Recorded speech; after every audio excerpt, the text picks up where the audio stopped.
Welcome to Sums and Differences of Powers. Now that's in the next screen. And this first one is sort of a little bit of a review. It's to kind of let you know that your final exam that you'll write at the end of January will have some multiple choice questions on it. And I think it's important for students to practice those as opposed to just being evaluated that way in that way on the final exam. So I'll just take a look at these questions here. Number one says, which of the following is not equivalent to, and then there's a fraction there. And so the way that it will be is you'll have an answer page and you'll write either A, B, C, or D. And of course, we'll talk about that later on. So what I want to do is see if you can determine, right, which one is not equivalent. So we know that this is a negative fraction.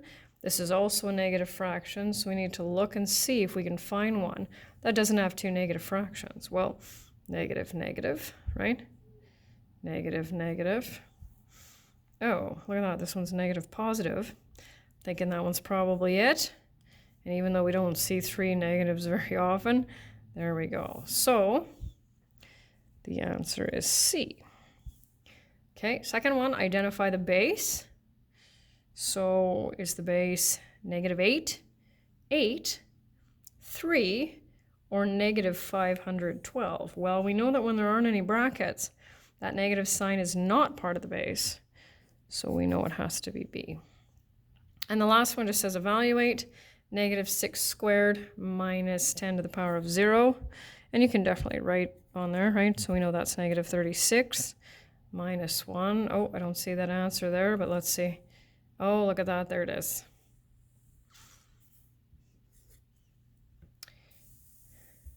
So now we're going to look at sums and differences of powers. So we'll go 3 squared, right, which we know is 9.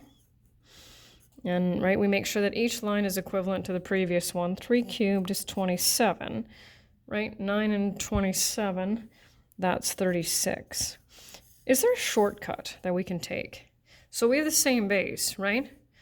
So 3 plus 3, it's like, well, 6 to the power of, yeah, it doesn't really look like we can do anything, right? When we're adding and subtracting, we just need to evaluate each power individually. Because clearly, if I add the exponents and get 3 to the power of 5, I am not going to get 36, right?